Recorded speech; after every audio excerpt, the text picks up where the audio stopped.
بسم اللہ الرحمن الرحیم۔ السلام علیکم معزز طلباء کرام، آپ سب کیسے ہیں؟ آج ہم تفسیر بیضاوی کے سبق نمبر 292 کو پڑھیں گے۔ آج کے ہمارے سبق کا عنوان ہے وضاحت۔ چونکہ گزشتہ سبق میں ہم نے ایک آیت وَإِلَيْهِ تُحْشَرُونَ وَإِلَيْهِ ثُمَّ إِلَيْهِ تُرْجَعُونَ کو پڑھا تھا اور اس کی تفسیر باقی تھی جبکہ عبارت ہماری ہو چکی تھی، تو اسی حوالے سے آج ہمارا کلام ہونا ہے اور یہی ہماری آج کی وضاحت سے ہمارے سبق کا آغاز ہوگا۔ اس لیے توجہ کے ساتھ آپ نے سابقہ سبق اگر نہیں سنا تو وہ بھی سن لیں، لیکن آج کے سبق میں بھی ربط قائم کرنے کے لیے آپ ثم یحییکم کے بعد سے جو تفسیر ہے اور ثم الیہ ترجعون کی تفسیر، ان دونوں کو اپنی نظر میں رکھیں گے۔ تو بلا تاخیر ہم سبق کی وضاحت کی طرف بڑھتے ہیں۔ اصل میں ثم یحییکم کی مصنف علیہ الرحمہ نے دو تفسیریں یہاں پر بیان فرمائی، یعنی قاضی بیضاوی علیہ الرحمہ نے ثم یحییکم کی دو تفسیریں کی کہ اللہ تبارک و تعالی مردہ کرنے کے بعد تمہیں پھر سے زندہ فرمائے گا، تو اب پھر سے زندہ وہ کہاں پہ فرمائے گا، کس موقع پر فرمائے گا؟ تو اس میں دو قول آپ نے نقل کیے۔ ایک یہ کہ اس پھر زندگی سے مراد وہ جو سور پھونکا جائے گا اور قیامت قائم ہو جائے گی وہ زندگی مراد ہے، یا پھر اس پھر سے زندگی سے جو مراد ہے وہ جب بندہ قبر میں دفن کر دیا جائے تو دفن کرنے کے بعد وہاں جو منکر نکیر اپنے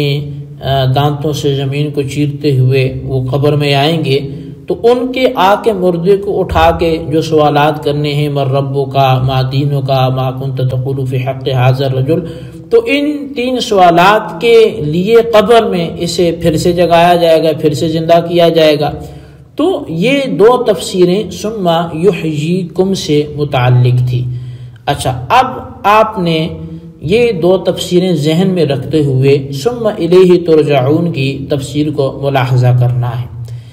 ثم الیہ ترجعون کی ایک تفسیر یہ ہے کہ وہ تمہیں حشر کے بعد اپنی طرف لوٹائے گا، تمہیں اسی کی طرف لوٹ کے جانا ہوگا تاکہ وہ تمہیں تمہارے اعمال کی جزا عطا فرمائے۔ اب اس تفسیر کا تعلق اوپر ثم یحییکم سے جو تفسیر ہم نے دو کی تھی ان میں سے پہلی تفسیر کے ساتھ اس کا تعلق ہے،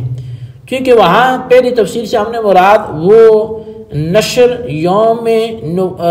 سور کے دن، نفخ سور کے دن کا جو نشر تھا وہ مراد لیا تھا کہ جس دن سور پھونکا جائے گا اس دن تمہیں زندہ کرے گا۔ تو ظاہر ہے جب سور پھونکنے کے دن بندہ زندہ ہوگا تو اب لوٹ کے کدھر جائے گا؟ اب لوٹ کے قبر میں تو نہیں نہ آئے گا۔ جب سور پھونکا بندہ زندہ ہوا تو اب کدھر لوٹے گا؟ اب وہ اللہ کی طرف اس انداز سے لوٹے گا کہ وہ حشر کے بعد، یعنی حشر ہو چکا، اب وہ اپنے اعمال کی جزا کی خاطر اللہ کی طرف لوٹ کے جائے گا، کیونکہ نفخ سور سے وہ زندہ ہو چکا اور اب اعمال کی جزا کے لیے وہ میدان حشر کی جانب لوٹ کے جائے گا، اسی کی طرف بھاگے گا۔ اچھا، یہ تھا ثم یحییکم کے پہلے معنی کے اعتبار سے ثم الیہ ترجعون کی تفسیر کا بیان۔ دوسرا اس میں فرمایا کہ او تنشرون الیہ من قبورکم للحساب، کہ وہاں پیچھے کیا فرمایا کہ تمہیں زندہ فرمائے گا قبر میں سوالات کے لیے، یعنی جب مردہ قبر میں داخل ہوگا تو اس کے سوالات کے لیے جو وہاں زندہ کیا گیا، اس کے بعد گویا فرمایا جا رہا ہے کہ ثم الیہ ترجعون، پھر ان قبر کے سوالات کے بعد، قبر کا عرصہ گزرنے کے بعد پھر تمہیں اس کی طرف لوٹایا جائے گا۔ مطلب یہ کہ اب تمہیں ثم الیہ ترجعون سے مراد وہ نفخ سور ہوگا، وہ قیامت کا برپا ہونا ہوگا اور وہ ان کی قبروں سے ان کو اٹھا کر حساب کے لیے لے جانا مراد ہوگا۔ تو خیر یہ دو تفسیریں جو ثم یحییکم سے متعلق تھی اسی تناظر میں اور اسی ترتیب پر، یعنی لف و نشر مرتب جسے بولتے ہیں، اسی ترتیب پر ثم الیہ ترجعون کی تفسیر بھی آپ نے ملاحظہ کی اور ان دونوں کا جو ربط ہے ماقبل سے وہ آپ اپنے ذہنوں میں رکھ کر سمجھیں گے تو پھر بات سمجھ میں آئے گی۔ اچھا، اب اس پہ ہم حاصل کلام کر لیتے ہیں تاکہ پھر آگے کا سبق ہمارے لیے سمجھنا آسان ہو۔ حاصل کلام یہ کہ اللہ تبارک و تعالیٰ نے استفہام انکاری فرمایا تھا کہ کیف تکفرون باللہ،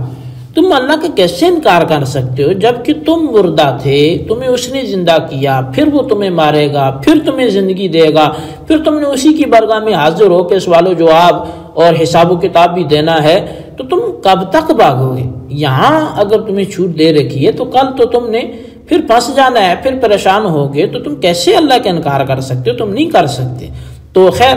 یہ ایک استفہام انکاری کی اصل وہ لوجک اور وجہ تھی۔ اب فَإِن قِيلَ سے ایک اعتراض قائم کیا جا رہا ہے اور پھر اس کا جواب جو ہے وہ قلت سے دیا جا رہا ہے۔ اعتراض یہ قائم کیا جا رہا ہے کہ یہ بات سمجھ میں نہیں آئی کہ کافروں کو یہ بات کیسے پتا ہے کہ وہ کون تم تھے، تمہیں پتا ہے، تم کیسے انکار کر سکتے ہو؟ تو یہ کیسے پتا ہے کافروں کو؟ مطلب ان کو سارا کچھ نہیں پتا، ان کو اتنا تو پتا ہے کہ وہ مردہ تھے اور اس سے وہ بنے، عدم سے وجود میں آئے۔ ان کو یہ بھی پتا ہے کہ انہوں نے پھر مرنا ہے، مردہ تھے زندہ ہوئے یہ بھی پتا ہے، اور اب زندہ ہیں پھر مریں گے یہ بھی پتا ہے، لیکن وہ یہ تو نہیں جانتے نا کہ اللہ تبارک و تعالیٰ انہیں پھر زندہ کرے گا یا انہیں پھر اپنی طرف لوٹائے گا، یہ بات تو ان کو پتا نہیں ہے۔ تو پھر یہاں کیسے فرمایا جا سکتا ہے کہ تمہیں یہ سب کچھ پتا ہے؟ تو اس کا جواب مصنف علیہ الرحمہ یہ دیتے ہیں کہ چلو دو چیزیں تو تم نے مان لی کہ وہ مردہ تھے یہ بھی پتا ہے، زندہ کیا یہ بھی پتا ہے، اور انہیں مارا جائے گا یہ بھی پتا ہے، لیکن یہ نہیں پتا کہ دوبارہ زندہ ہوں گے۔ تو ہم کہتے ہیں یہ بھی انہیں پتا ہے کہ انہیں دوبارہ زندہ کیا جائے گا، اور یہ بھی پتا ہے کہ انہیں اللہ کو حساب و کتاب دینا ہوگا۔ اچھا، اب یہ کیسے پتا ان کو؟ تو کہتے ہیں یہ اس طور پر پتا ہے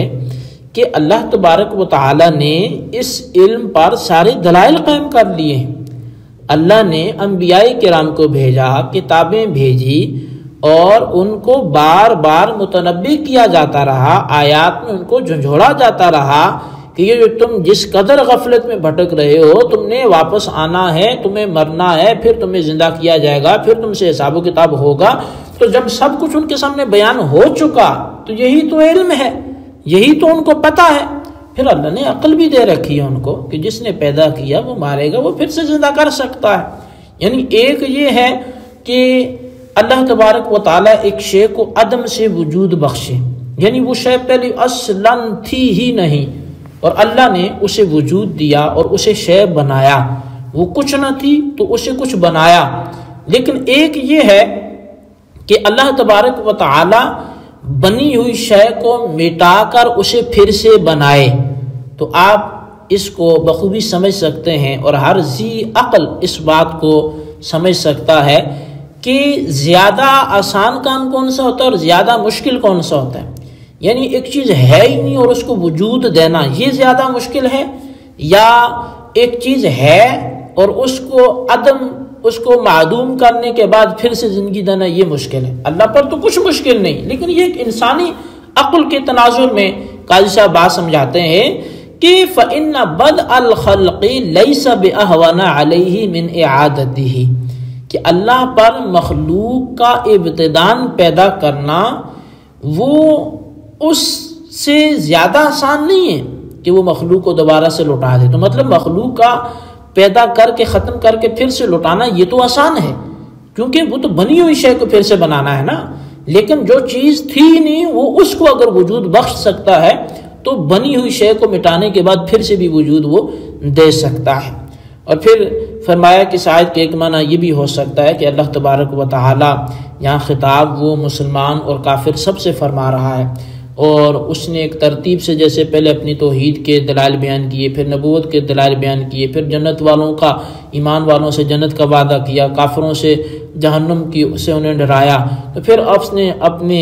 مزید ان چیزوں سے ان کو متنبع کیا، آگاہ کیا، اور اپنے مضمون کو پختہ کیا کہ تم سے کفر صادر نہیں ہو سکتا، کیونکہ تمہیں تو یہ سب کچھ سمجھایا جا چکا ہے، تمہارے سامنے تو یہ سارے حق کھول کر بیان کی جا چکے ہیں، اور جس نے تمہیں اتنی نعمتیں دی ہیں اگر تم اس کا انکار کرو گے تو یہ اتنا ہی بڑا جرم بھی ہوگا، لہٰذا یہ بھی اس آیت کا ایک مفہوم ہو سکتا ہے۔ جی طلبہ کرام، یہ تھی ہمارے آج کے سبق کی وضاحت جو گزشتہ عبارت پڑھ لی گئی تھی۔ آپ اس کی خلاصے کو اپنے رجسٹر پر ضرور لکھیں، بالخصوص ان سوالات کے جوابات بھی دیں۔ سوال نمبر 1 یہ ہے کہ